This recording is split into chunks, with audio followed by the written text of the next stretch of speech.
منیزہ ہاشمی کوئی نیا نام نہیں، کسی تعریف کی محتاج نہیں۔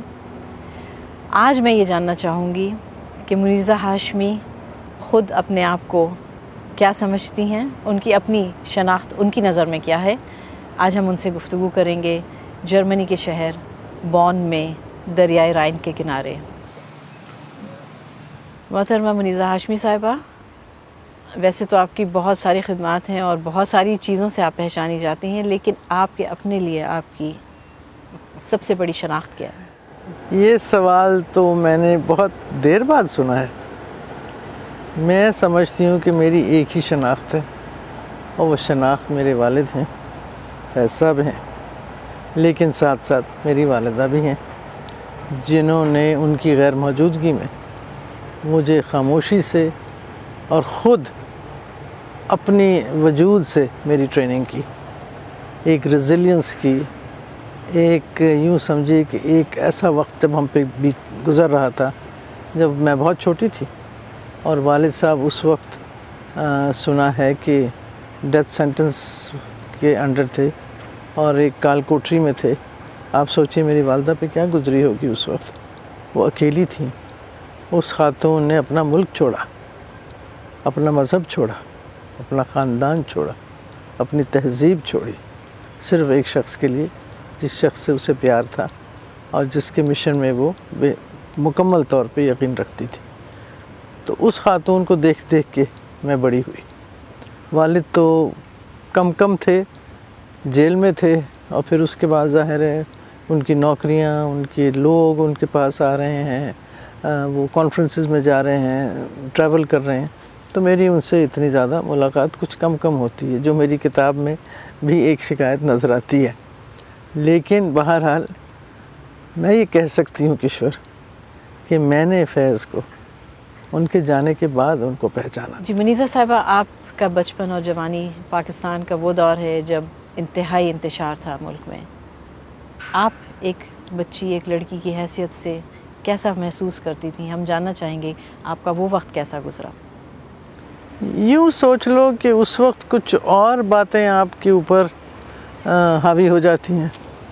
جس طرح آپ نے کہا آپ کی جوانی ہوتی ہے تو ظاہر ہے آپ کی پڑھائی ہوتی ہے، پھر آپ کی شادی ہو جاتی ہے تو ظاہر ہے پھر شادی ہے، بچے ہیں، پھر نوکری ایسی تھی، پاکستان ٹیلی ویژن میں نوکری کرنا بے انتہا وقت اس میں جاتا تھا، اس میں محنت جاتی تھی، لائیو پروگرامز ہوتے تھے، وہ آج والا میڈیا تو نہیں تھا جو اس وقت تھا، تو وہ مسائل ہوتے تھے، اور پھر اس کے بعد ظاہر ہے پھر آپ نے اپنی سوشل لائف بھی برقرار رکھنی ہوتی تھی۔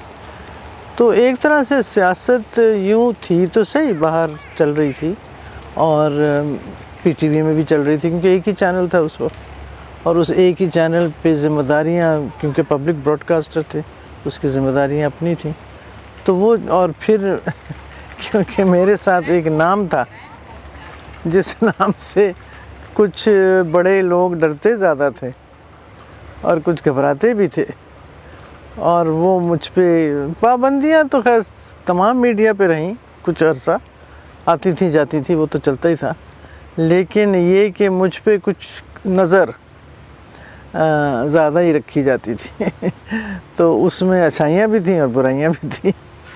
تو لیکن یہ ہے کہ پولیٹکس سے آپ کبھی بھی الگ نہیں ہو سکتے، آپ اے پولیٹیکل اتنے زیادہ ہو نہیں سکتے۔ وہ جو آپ کا احساس ہے، جو آپ کے اوپر ایک ذمہ داری ہے، اور فیض کی ذمہ داری ہے، وہ ساتھ ساتھ رہی، تو مشکل وقت آئے لیکن ٹل گئے۔ منیزہ صاحبہ، آپ نے سیاست براہ راست نہیں اپنایا اس کو ایز اے شعبہ، آپ نے علمی خدمات ادا کی، آپ نے ملک کو ترقی دی۔ آپ بتائیے کہ آپ نے جو کچھ اپنے اس پورے دور میں کیا، اس میں آپ کا ویژن کیا تھا؟ جب میں نے میڈیا جوائن کیا تو اس وقت مجھے ذمہ داری دی گئی بچوں کے پروگراموں کی، اور کیونکہ بچے میرے چھوٹے تھے تو مجھے بہت مزہ آیا کہ میں ان کو اپنے سامنے رکھ کے نا تو پروگرام کرتی تھی۔ پھر وقت آیا 78، 79، 80، جب عورتوں پہ پاکستان میں ایک جبر، ایک مشکل وقت آیا جو سب کو معلوم ہے، تو اس وقت مجھے یوں لگا کہ جیسے میرے اندر کچھ ایک احساس ہوا کہ یہ جو ایک عورت ہے، پاکستانی عورت ہے، جس کے ساتھ اتنا ظلم ہو رہا ہے، جس کو اتنا دبایا جا رہا ہے، جس کی جو رائٹس ہیں، جو اس کے حق ہیں، وہ اس سے چھینے جا رہے ہیں، اور اس کو سیکنڈ ریٹ سٹیزن کے اوپر کر کے، اور پھر مجھے کچھ محسوس ہوا کہ مجھے یہاں اس طرف جانا چاہیے، اور وہ دن اور آج کا دن ابھی تک میری وہ کوشش جاری ہے۔ میں یہ سمجھتی ہوں کہ اس وقت جو پاکستانی عورت ہے، بے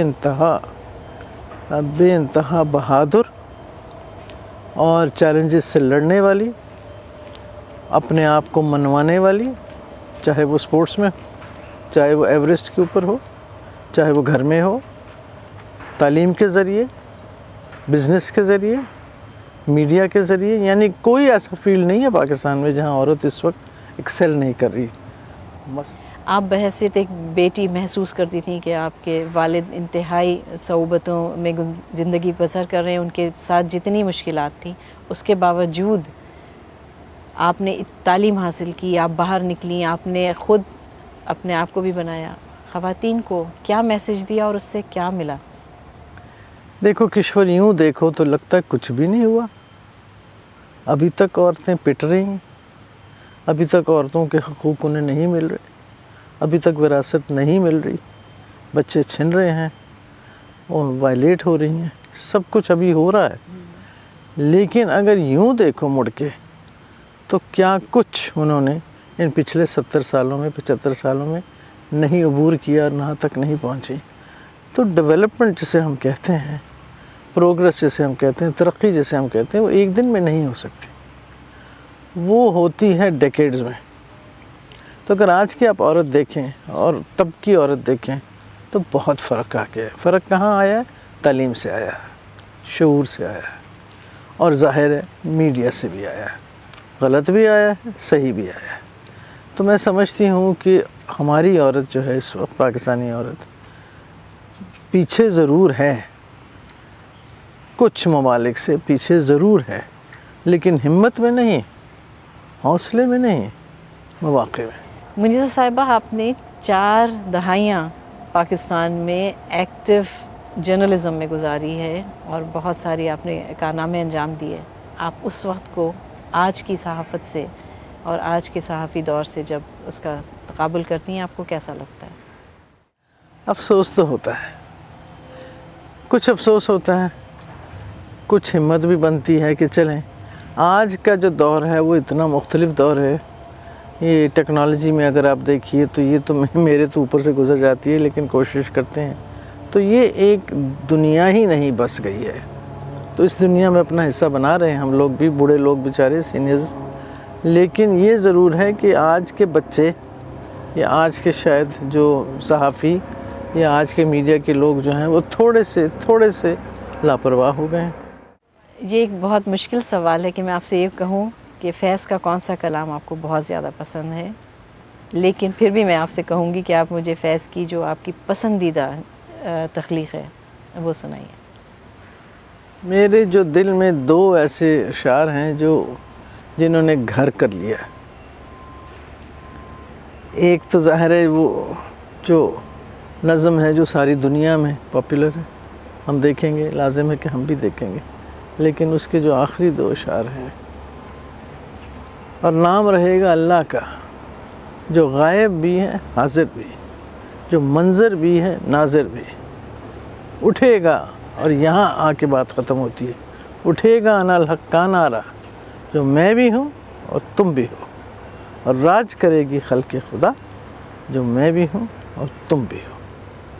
ایک یہ، اور جو دوسرا شعر ہے جو مجھے مشکل وقت پہ سہارا دیتا ہے، دل نا امید تو نہیں، ناکام ہی تو ہے، لمبی ہے غم کی شام مگر شام ہی تو ہے۔